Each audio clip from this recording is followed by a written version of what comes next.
네, 안녕하세요. 시청자 여러분 반갑습니다. 저는 김병우의 척추 라이브를 맡고 있는 연세산돌병원의 김병우 원장입니다.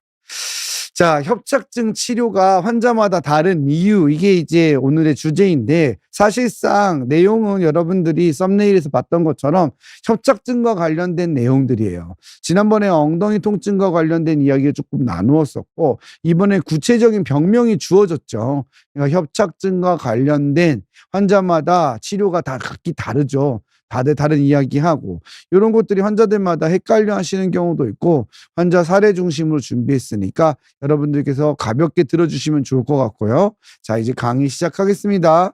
12월 달은 오늘하고 24일 크리스마스 전날에 방송이 있습니다. 많은 실시간 참여 부탁드리겠고요. 참여하지 못했던 분들은 댓글로 남겨주시면 대답해 드릴게요. 자, 협착증, 척추관 협착증, 뭐 너무너무 유명한 병이어서 병에 대한 설명은 뭐 필요 없을 것 같아요. 예, 국민병이라고 할 만큼 디스크와 함께 그냥 뭐 아주 그냥 척추 질환의 양대 산맥입니다. 너무너무 많고 진료도 많고 환자도 많고 의료비 지출도 많고 그냥 정말로 많습니다. 여러분들이 고개 이렇게 돌아서 돌려보면은 병원들 간판을 보면 전부 척추관절 병원이에요. 예. 그래서 뭐 병원도 많고 의사도 많아서 참 가기가 쉽고 용이한 병인데, 막상 아프면 가장 고민 많이 되는 병입니다. 어느 병원 가야 될지, 그리고 이 의사가 한 말이 맞는지, 이렇게 치료하는 게 맞는지, 고생도 많이 하는 병이 협착증인데, 요 협착증과 관련된 주제들이고 내용들이니까 자, 가볍게 볼게요. 자, 협착증은 여러분들 다 아시잖아요. 그죠? 비욘드 시청자분이라면은 누구나 다 아실 것 같아요. 정상적인 척추관이 어떠한 이유에서든 간에 좁아진 거예요. 제가 그림을 준비했잖아요. 정상적인 모습은 이게 척추를 옆에서 본 건데, 신경관이 이렇게 지나가는 모습인데, 무언가가 이유가 있어서 척추관이 좁아진 거예요. 그 좁아진 게 뼈가 두꺼워지든 디스크가 튀어나오든 어긋나든 황색 인대가 두꺼워지든 염증이 생기든 무엇이든 간에 어떤 이유가 생겨서 좁아진 거, 신경관이 좁아진 것을 바로 척추관 협착증이라고 합니다. 그러니까 척추관 협착증은 다양한 원인으로 인해서 일단 신경관이 좁아지는 거고, 그게 좁아지면서 신경을 누르게 돼서 생기는 거예요. 대표적인 증상들이 크게 세 가지가 있죠. 허리가 아플 수 있고요. 그다음 엉덩이가 아플 수가 있고요. 다리가 아플 수 있어요. 이렇게 세 가지가 가장 많아요. 그래서 경우에 따라서 다양하게 나타나요. 걸으면은 아픈 사람, 앉아 있다가 일어날 때 아픈 사람, 누웠다가 일어날 때 아픈 사람, 기타 등등 항시 저리고 아픈 사람 다양합니다. 그리고 통증의 양상도 임상 양상도 다양하기 때문에 정말 많은 분들이 걸려 있고 어려워하는 병이죠. 협착증의 치료는 굉장히 많아요. 예. 약, 주사, 운동, 물리, 도수, 그다음에 비수술 치료 안에는 신경 성형술과 같은 시술, 그다음에 신경 차단술, 프롤로 주사, 기타 등등 수많은 비수술적 치료요법이 있고요. 수술에는 내시경, 미세현미경, 감압, 유압술 등등 아주 많은 방법이 있습니다.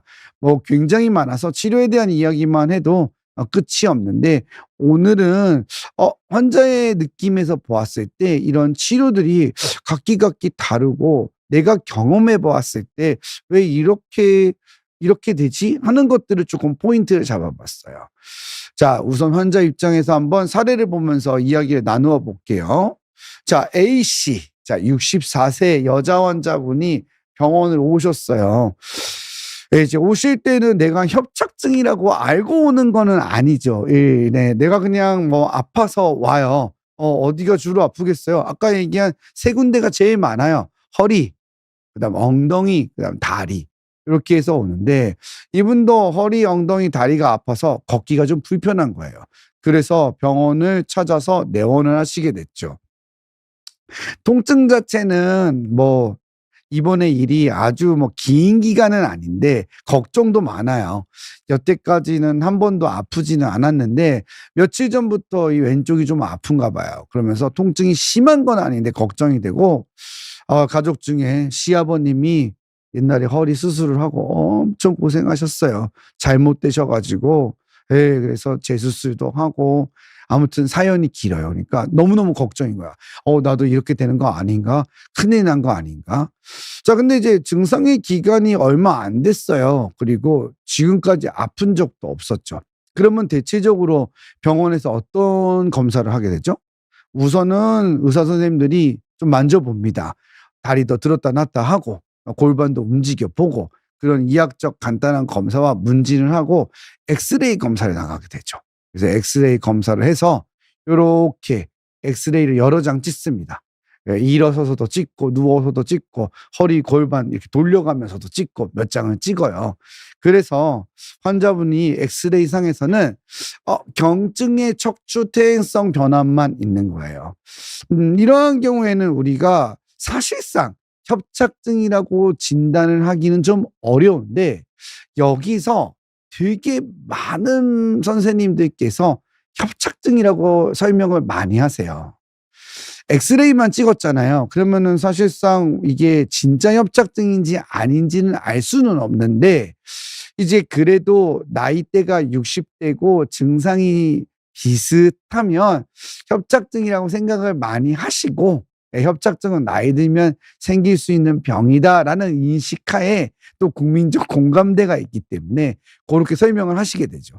그래서 이분도 초기 증상이고 증상이 심하지 않기 때문에 간단한 신경 차단술과 약물을 처방받았어요. 그래서 먹고 난 다음에 통증이 개선되었죠. 이런 경우가 굉장히 많으세요.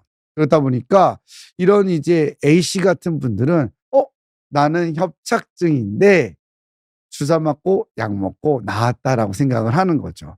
근데 이게 진짜 협착증은 아닌 거예요. 그래서 원래는 척추증이라고 하는 말이 맞아요. 사실상은. 영어로는 스폰딜로시스라고 표현을 합니다. 척추증, 이건 뭐냐면 허리에, 목에, 척추뼈에 퇴행성 변화가 생긴 거예요. 그래서 디스크 사이의 간격도 좀 좁아질 수 있고 골극이라는 뼈도 생길 수 있죠. 척추증이 심하면 MRI상에서 협착이 진단될 확률이 굉장히 높죠. 근데 마일드하게 경증인 경우에는 사실상 협착증이 없을 수도 있어요. 그런데 척추증이라는 진단명 자체가 사실상 되게 생소하고 와닿지가 않아요. 그러니까 대부분의 선생님들도 협착증이라고 설명하는 경우가 많아요. 그래서 엑스레이를 찍고 협착증이 약간 있는 것 같습니다. 이런 식으로 이야기를 하는 거죠. 많이 좁아지거나 많이 어긋나면은 이거는 협착증이 분명히 있어요. MRI 찍어도 분명히 보일 겁니다. 아마 그럴 거예요라고 설명할 수도 있겠지만 경증의 단계에서도 증상이 조금 있다 보면은 대부분 이거는 협착증인 것 같네요라고 통상적으로 설명하는 거예요. 근데 이제 환자분들은 정확한 진단은 아닌데 그러면 나는 협착증이라 생각하는 거죠. 사실상 이 A씨 같은 경우에도 MRI 찍으면 협착증이 아닐 수 있어요. 예. 그냥 단순 디스크일 수 있고요. 아니면 그냥 가벼운 자골신경통일 수도 있어요. 신경의 압박은 그리 확실하지는 않고 그렇게 신경이 눌리지는 않는 상태인데 잠깐 자극을 받거나 그래서 통증이 생겼을 수 있고요. 혹은 그 외에 다른 질환으로 그냥 잠시 통증이 있는 거일 수도 있어요. 그렇기 때문에 환자분들께서 요럴 때 내가 협착증이라고 생각을 하시게 되는 경우가 많기는 한데 엄밀하게는 엑스레이만으로는 정확하게 진단할 수는 없다는 점을 기억해 두시면 좋을 것 같아요. 그러면 이번에는 다른 사례인 B씨의 경우를 볼 텐데 이분은 이제 62세 남자인데 이제 친구분한테 내가 다리가 이렇게 좀 아프고 땡겨. 요즘 걷기가 불편하네. 좀 됐어. 이렇게 얘기를 했더니 이 친구분이 협착증이야, 협착증. 내가 딱 그 증상이었거든. 근데 내가 그 아는 병원에 가서 난 딱 약 먹고 주사 한 번 맞았나? 난 나았어 이제. 하나도 안 아파. 너 잘 다니잖아. 이분은 이제 엑스레이만 검사하고 아까 했던 그 A씨 여자 환자분하고 똑같은 경우인 거죠. 나 협착증이라고 진단됐는데 난 나았어. 그래서 B씨한테 가봐. 이렇게 권유를 하게 되는 거예요. 그러면 당연히 환자분들은 아, 그래? 그냥 약 먹고 좀 주사 먹고 물리치료하니까 나았단 말이야? 그리고 병원을 방문하시게 되죠. 그래서 치료를 이제 하시게 되는데 같은 치료를 해요. A씨랑 B씨의 사진을 보면 엑스레이상에서는 큰 변화가 없죠. 예. 거의 비슷해요. 척추와 척추 사이의 간격이나 골격도 아직까지는 뭐 아주 심한 단계가 아니기 때문에 경증이거든요. 하지만 주사를 맞고 약도 먹었는데 효과가 없는 거예요. 그럼 이제 이런 B씨 같은 분들은 아, 그 병원은 갔는데 효과가 없으니까 다른 병원을 좀 가봐야 되겠다. 해서 또 검색도 하시고 또 유튜브도 봐서 우리 비욘디 같은 채널에서 보고도 오시고 그러면서 다양한 곳을 가요. 수소문을 하시는 거죠. 그래서 아, 이거 아닌 것 같은데 혹은 가볍게 이 정형외과 가서 안 됐으니까 옆에 통증 클리닉 한번 가볼까 해서 가보실 수도 있고 그래서 병원을 한두 군데 옮겨 다니시게 되죠. 그리고 또 주사도 맞을 수 있고 약도 먹을 수 있고 물리치료나 도수치료 이런 것도 받으실 수 있고 다양한 단계의 여러 가지 첫 단계의 가벼운 치료들을 하시는 거죠. 하지만 이게 주사를 맞아도 약을 먹어도 효과가 썩 없어요. 그렇다고 그래 가지고 너무 아픈 건 아닌데 또 다닐 만은 한데 이걸 어쩌지 하면서 세월이 지나가는 거예요. 통증이 또 좋아지기도 했다가 다시 아프기도 했다가 이거 약간 반복할 수도 있고 고러는 단계가 되는 거죠. 그러다가 보면은 이제 만성적인 통증이 오래 가거나 아니면 급성적으로 갑자기 더 아파지는 거예요. 이번에는 이렇게까지는 아니었는데 왜 이렇게 못 걷지? 왜 이렇게 아프지? 그러면서 병원을 내원하시게 되고 그때는 MRI 검사를 대부분 권유받게 됩니다. 그래서 협착증은 엑스레이로 추정하고 가벼운 치료를 해볼 수 있는 병이고 그렇게 치료를 해본 다음에도 효과가 없거나 혹은 처음부터 극심한 통증이 있다면 그런 첫 번째 것들을 생략하고 바로 MRI 검사로 진행을 해서 협착증이 진짜 있는지 없는지를 좀 판단해 봐요. 여기에서 다양한 증상이 생길 수 있어요. 협착증인 경우도 있고 나는 협착증인 줄 알았더니 아닌 거예요. 다른 병인 경우도 있죠. 제가 예전에 엉덩이 통증 다루면서 이야기했던 많은 병들이 있었잖아요. 그런 병들도 진단되는 경우도 있죠. 하지만 방사통이 분명하면 아무래도 병의 빈도상 협착증이 가장 많습니다. 자, MRI를 찍어 보았더니 협착증으로 진단이 됐는데 이제 옆면으로 지금 계속 엑스레이도 보여드렸고 그림도 보여드렸잖아요. 지금 보시면 똑같이 MRI 상에서 옆면으로 본 그림이에요. MRI에서는 여기가 뒤쪽이에요. 등에 해당되는 거고 이쪽이 배 쪽에 해당이 되는 거예요. 그래서 가장 마지막에 네모나게 생긴 뼈가 5번 뼈거든요. 5번 뼈, 4번 뼈. 5번 아래는 엉치 1번 뼈예요. 그래서 요렇게 협착증이 보이는데 어디가 협착증이냐면 제가 화살표를 표시한 곳인데 바로 이렇게 신경이 지나가는 통로가 여기거든요. 근데 위에는 잘 보이는 거고 3번하고 4번 사이는 약간 좁은데 4번과 5번은 완전히 눌려져 있는 거예요. 그래서 공간이 이렇게 좁아져 있는 거죠. 그래서 표시를 해보면 빨갛게 이렇게 신경과 신경관이 지나가야 되는 부분이 두꺼워진 거예요. 협착증은 다양한 이유로 생길 수가 있는데 디스크가 좀 튀어나오기도 하고요. 뒤에 있는 황색인대라고 하는 인대가 두꺼워지기도 하고요. 혹은 황색인대와 디스크 사이를 연결해주고 하는 후관절의 일부분이 골극이라고 해서 뼈가 자라나거나 굳은 살이 생기기도 해요.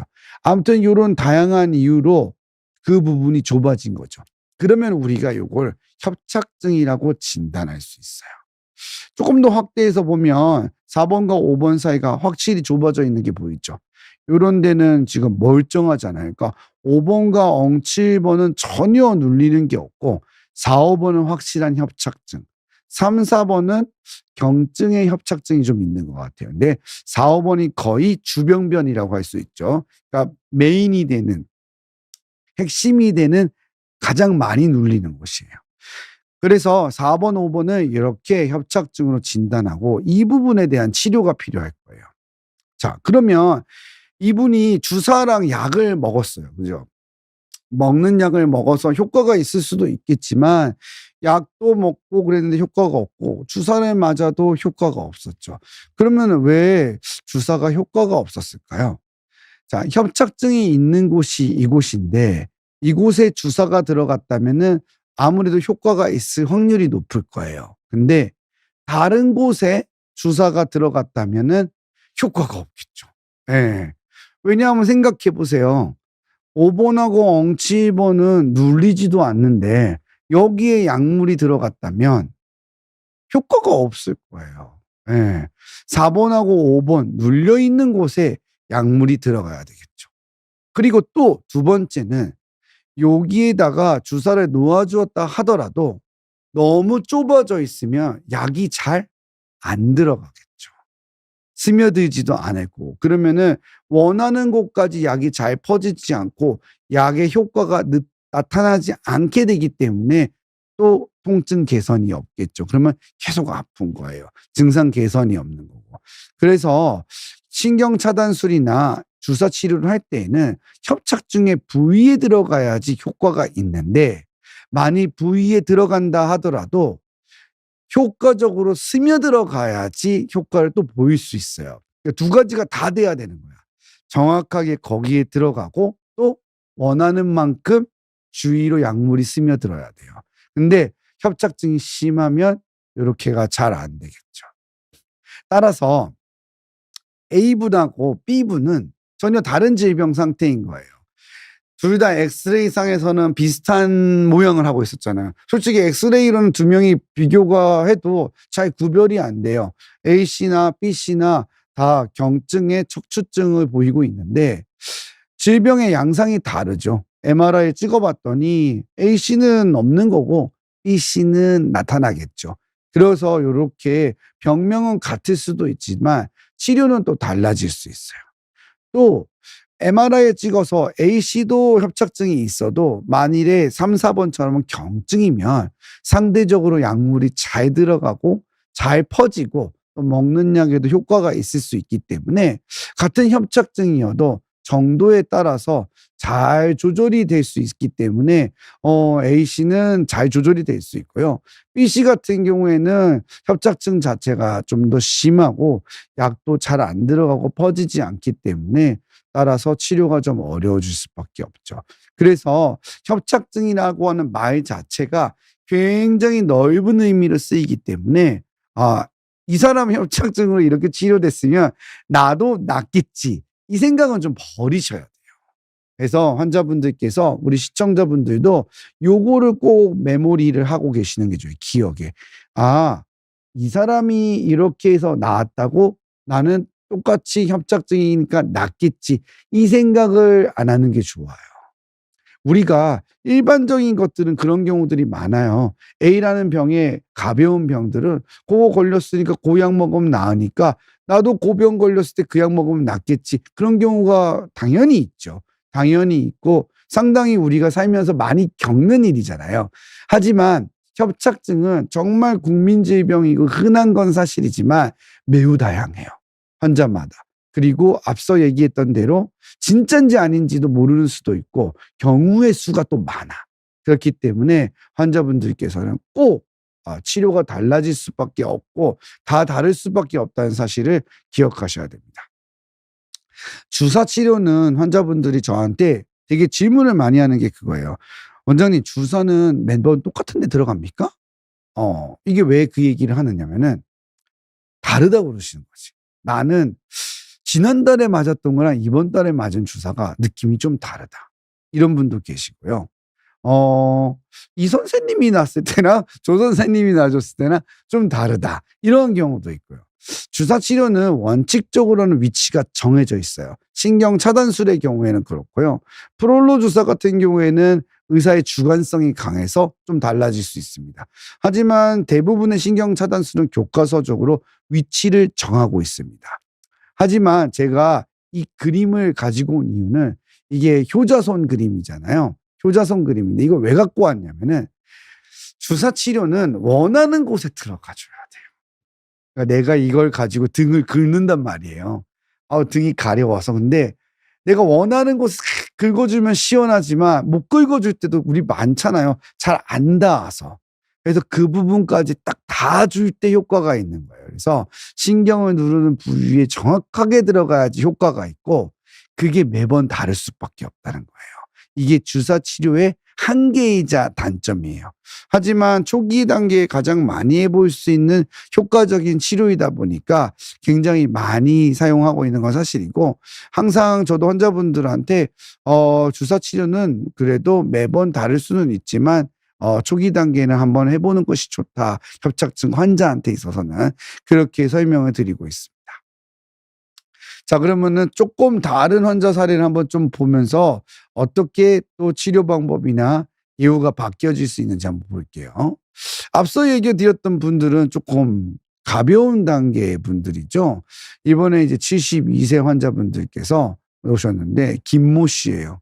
이분은 이제 MRI를 찍어보았더니 굉장히 심한 협착증으로 딱 진단이 됐어요. 번호를 매겨보면 자, 여기가 등이에요. 뒤쪽. 이제 우리 알겠죠? 여기에는 배꼽, 배가 있는 쪽이고요. 가장 마지막 네모난 뼈가 5번이니까 5번, 4번, 3번이죠. 자, 이분도 4번, 5번이 아주 시커멓죠. 뭔가 까만 게 가득하잖아요. 이게 협착인 거예요. 여러분들이 강의를 듣다 보면은 그러면은 협착증 여기만 생기나라고 할 수 있는데 아니, 다 생길 수 있어요. 다 생길 수 있는데 제일 많이 생기는 곳이 4, 5번이에요. 그래서 4, 5번 환자가 많은 거예요.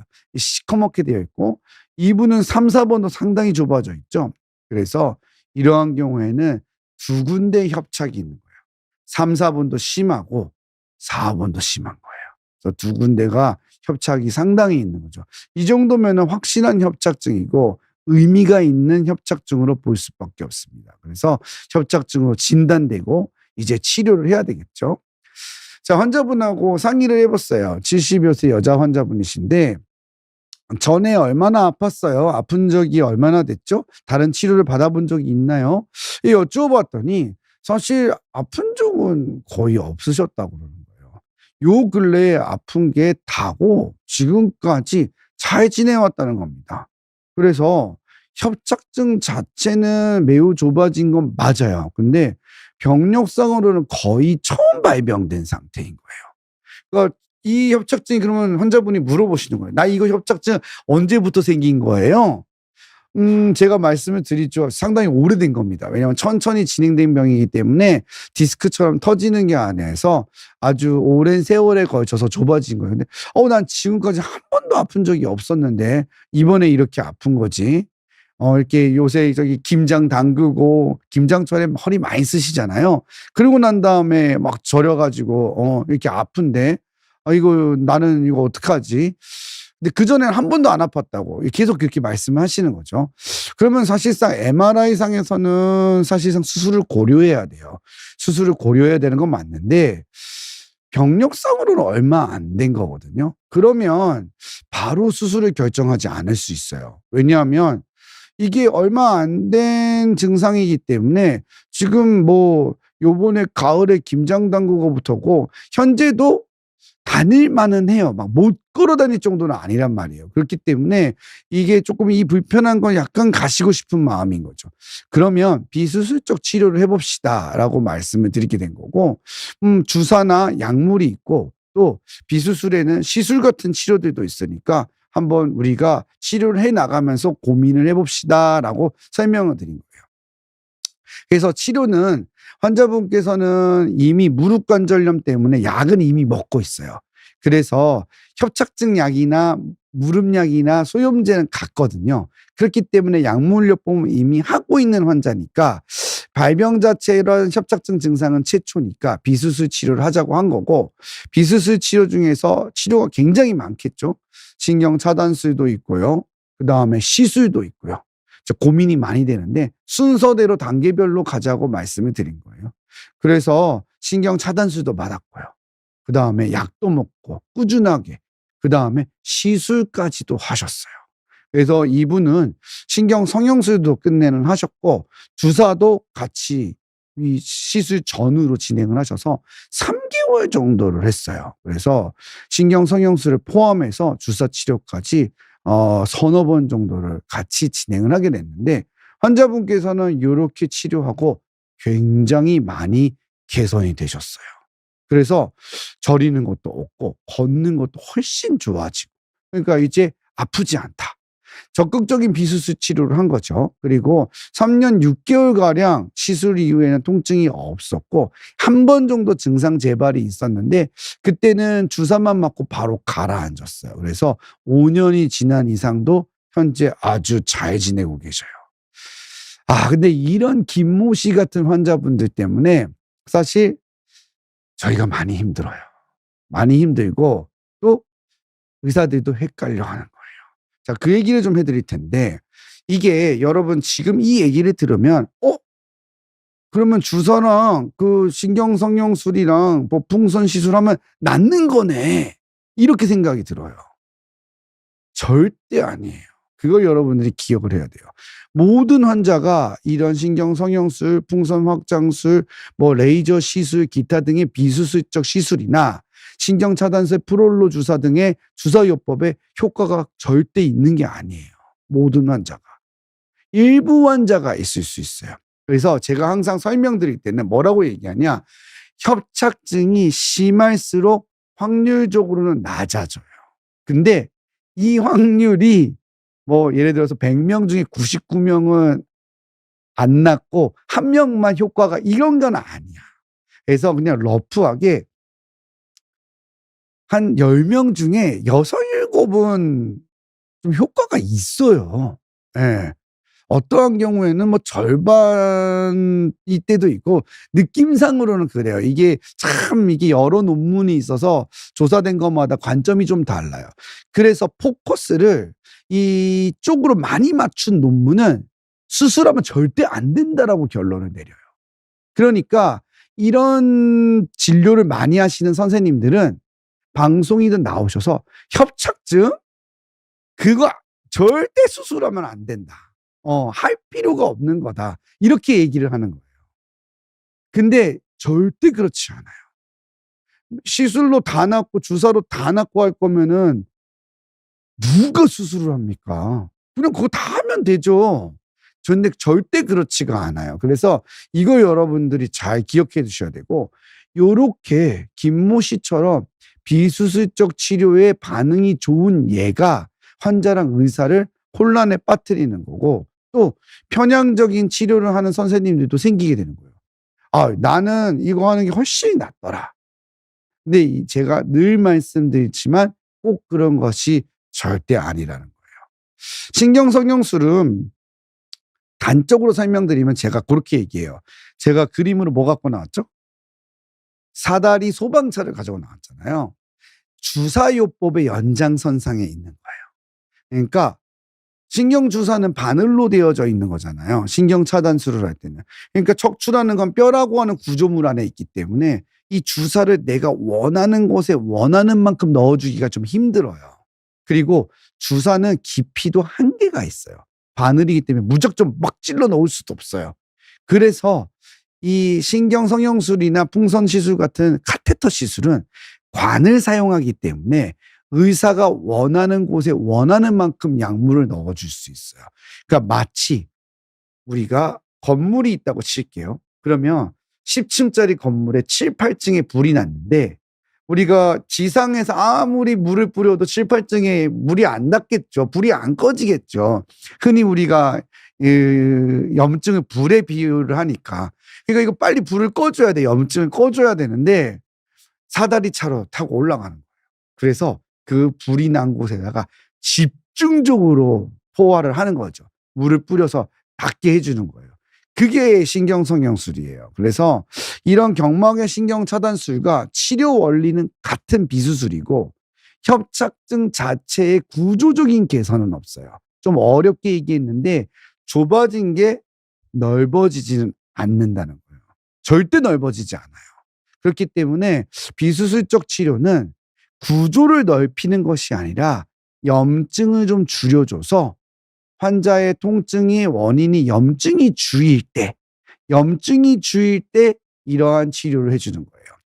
왜 그러냐면 협착증의 치료를 할 때 협착증이 통증을 발생시키는 원리가 신경 자체를 압박시켜서 눌러서 아픈 것도 있지만 염증이 원인이어서 아픈 경우도 많아요. 그래서 먹는 소염제나 리마프로스트 같은 혈관 확장제나 아니면 신경 차단술이나 신경 성형술이나 이런 치료를 이용해서 좁아진 관을 넓혀지지는 않지만 염증을 개선시켜서 통증을 잡아줄 수 있는 겁니다. 또 협착증 환자는 시술 이런 것도 필요 없고 그냥 잘 지내는 사람도 많아요. 그러니까 운동이나 생활 습관 개선을 잘해서 좋아지시는 분들도 있어요. 시술 이런 것도 하려고 고민을 좀 했단 말이에요. 그래서 원장님 이거 꼭 해야 되는 겁니까?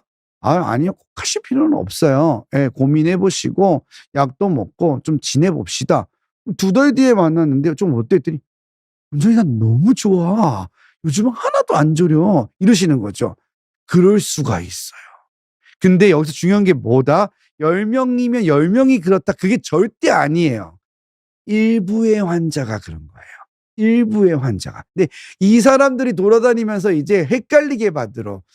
협착증 그거 왜 나는 수술 날짜까지 다 잡았다가 다 나았어 이제 운동하고 다 개선됐어. 그러면은 환자 입장에서 듣기에는 수술하면 안 되는 거네. 그러니까 무조건 운동해야 되는 거네. 라고 생각하기가 쉬운데 얘기했던 것처럼 모든 환자가 그렇게 되지 않는다는 거예요. 이게 굉장히 어려워요. 협착증이.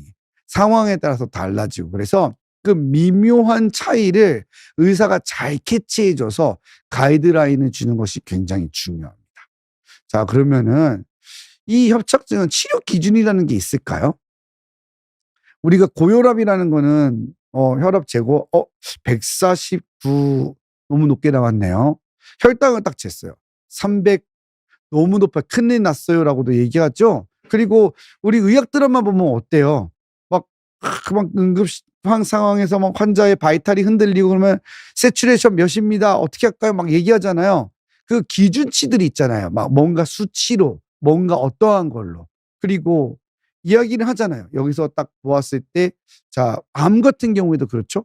자, 3기고 2기고 1기고 1기니까 빨리 수술하셔야 됩니다. 수술하시면은 조기에 완치되실 수 있습니다. 이렇게도 이야기하고 안타깝지만 지금은 많이 진행된 상태에서 수술은 무의미합니다. 이런 이야기들이 있잖아요. 치료 기준들이요. 근데 이 협착증은 너무너무 웃기는 게 전혀 없어요. 전혀. 그래서 어떤 논문에서는 그냥 정상 노화의 과정이다. 치료는 전혀 필요 없다. 그래서 이제 이런 쪽의 환자를 많이 보시고 이렇게 진료를 영역을 해 가시는 선생님들은 전혀 할 필요 없다. 이렇게 설명하시고 운동 열심히 해라. 이 운동해라. 저 운동해라. 이렇게 이야기하시는 거고 어떤 환자들은 어떤 선생님들은 아니다. 무조건 협착증은 요렇게 치료해야 된다. 이거는 이 수술밖에 없다. 이렇게 이야기하시는 경우도 있죠. 근데 그것도 맞는 게 아니에요.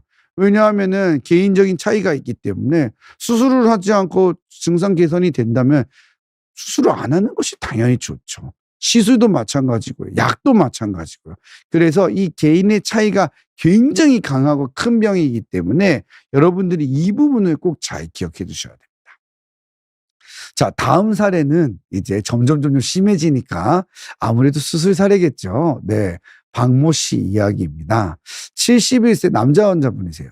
이분은 이제 통증이 있으신데, 이분 이제 고민이 많으셨던 분이에요. 예.